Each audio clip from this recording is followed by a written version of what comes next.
60% मतदानની અંદર હવે જોવાનું રહેશે કે કઈ પાર્ટી છે એ કેટલા ટકા મતદાન છે એ લઈ શકશે, તેની ઉપર એ પરિણામો નક્કી થશે। આપણે આંકડાકીય માહિતીની હું તમને વાત કરું ભાવિક, તો 60% મતદાનમાં જૂનાગઢ જે તાલુકો છે તેમાં 57% જેટલું મતદાન થયું છે, વંથલી તાલુકામાં 61% જેટલું મતદાન થયું છે, માણાવદર તાલુકો છે ત્યાં પણ 61% જેટલું મતદાન થયું છે।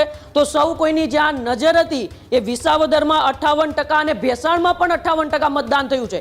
એટલે કે વિસાવદર, ભેસાણ અને જૂનાગઢ ગ્રામ્ય જે આખી વિસાવદર વિધાનસભા છે તેમાં સરેરાશ આપણે ગણી શકીએ તો 58% જેટલું મતદાન થયું છે।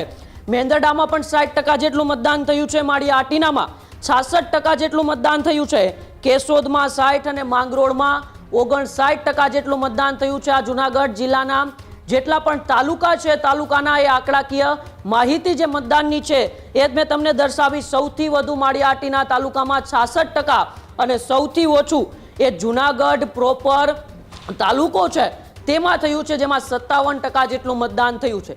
હવે સૌ કોઈની જ્યાં નજર હતી એ હતી વિસાવદર વિધાનસભા, અને બીજો કોઈ એવો જ ચહેરો જૂનાગઢ જિલ્લાની અંદર હોય જેમની ઉપર સૌ કોઈની નજર હોય તો એ હતા જવાહર ચાવડા। કારણ કે 2025ની એ પેટા ચૂંટણીની અંદર જવાહર ચાવડાનો બંધ બારણે જે રોલ રહ્યો હતો, ગોપાલ ઇટાલિયાની જીત પાછળ જવાહર ચાવડાને જે કિંગ મેકર માનવામાં આવતા હતા એ જવાહર ચાવડાનું ડેમેજ કંટ્રોલ કરવા ભારતીય જનતા પાર્ટી આ વખતે મેદાને ઉતરી હતી। પરંતુ બન્યું ભાવિક કંઈક એવું કે ચૂંટણી ટાણે જવાહર ચાવડા વિદેશ પ્રવાસે નીકળી ગયા, અને બંધ બારણે ચૂંટણી પહેલા એવી પણ વાતો હતી કે જવાહર ચાવડાના અંગત જે માણસો છે તે આમ આદમી પાર્ટીમાંથી અનેક સીટો પર ચૂંટણી પણ લડી રહ્યા છે।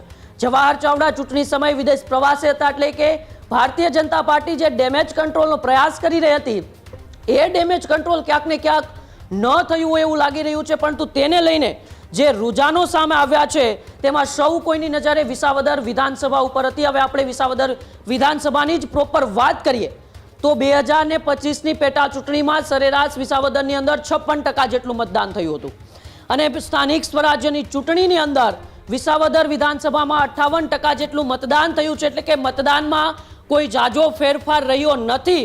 ત્યારે જ ન્યૂઝરૂમ ગુજરાતની યુટ્યુબ ચેનલને સબસ્ક્રાઇબ કરો અને ઇન્સ્ટાગ્રામ અને ફેસબુક પર ફોલો કરો। અપડેટ રહો, સત્યની સાથે રહો।